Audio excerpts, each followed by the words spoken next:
Hujambo na karibu tena mtazamaji wa The World News katika kipindi hiki cha ulimwengu wa siasa. Mimi ni Adam Hussein na bado tunakujuza mengi yanayojiri ulimwenguni. Wakati huu tunaelekea huko Mashariki ya Kati, hasa Yemen, ambapo kundi la wapiganaji wa Kihouthi wanasema kwamba usitishaji wa mapigano yao na Marekani haitawahusu wa Israel na kwamba nguvu yao wataiwekeza zaidi kwa Israel na watafanya mashambulizi mazito dhidi ya taifa hilo la Kiyahudi. Wahouthi wa Yemen wamekubaliana na serikali ya Donald Trump ya Marekani kwamba wasitishe mapigano na kwamba Marekani haitashambulia eneo lolote katika Yemen, lakini pia Wahouthi wasishambulie meli zao ambazo zinapita katika eneo la Bahari Nyekundu. Lakini usitishaji huu wa mashambulizi hautaihusu kabisa Israel, na katika kipindi hiki IDF, jeshi la Israel, limeanzisha mashambulizi ya anga katika uwanja mkuu wa ndege wa Yemen huko Sanaa kuanzia siku ya Jumanne, na ikiwa ni shambulio la pili katika siku mbili dhidi ya Wahouthi wanaodaiwa kufungamana na Iran. Mkataba wa kusitisha mapigano kati ya Wahouthi na Marekani haujumuishi kuiokoa Israel, kundi hilo limesema siku ya Jumatano, na limependekeza mashambulizi yake ya meli ambayo yamevuruga biashara ya kimataifa na changamoto kwa mataifa yenye nguvu duniani hayatakoma kabisa.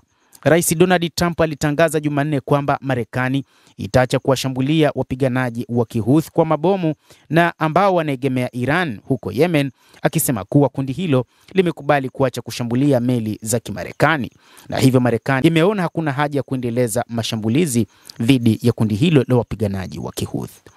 Baada ya Trump kutoa tangazo hilo, Oman ilisema ilikuwa mpatanishi wa makubaliano hayo ya kusitisha mapigano ili kusitisha mashambulizi dhidi ya meli za Marekani. Hata hivyo, kiongozi huyo wa Kihouthi amesema kwamba mradi msimamo wetu ulikuwa ni wa kujilinda, kwa hivyo tutaacha kuwashambulia mradi tu wametangaza kusitisha mapigano.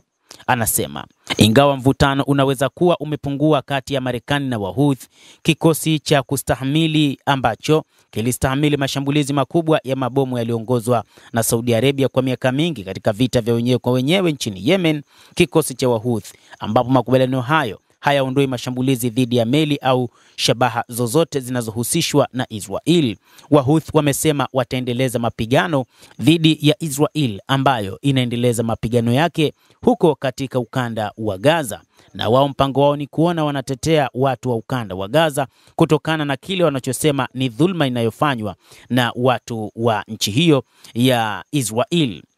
IDF ilifanya mashambulizi ya anga katika uwanja mkuu wa ndege wa Yemen, kitu ambacho wapiganaji wa Kihouthi nao walijibu kwa mapigo mazito na kusema kwamba kamwe hawatoiacha Israel na wataendeleza mashambulizi katika maeneo mbalimbali, si tu katika maeneo ya Tel Aviv ama yale wanaoyakalia. Watatumia makombora pamoja na silaha zingine kufanya mashambulizi kwa namna moja ama nyingine.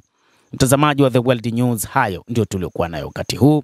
Ni kile kilichoelezwa na wapiganaji wa Kihouthi ambao wanasema kwamba wakati huu makubaliano ya kusitisha mapigano ni kati yao na Marekani na wala haiwahusu wa Israel, na wataendelea kuipiga Israel hadi pale watakapoacha kuwapiga Hamas na kuwadhulumu watu wa ukanda wa Gaza. Endelea kutufuatilia, lakini usisahau kulike, usisahau kucomment, kadhalika na kusubscribe channel hii. Jina langu ni Adam Hussein. Endelea kuwa nasi wakati wote, endelea kutufuatilia.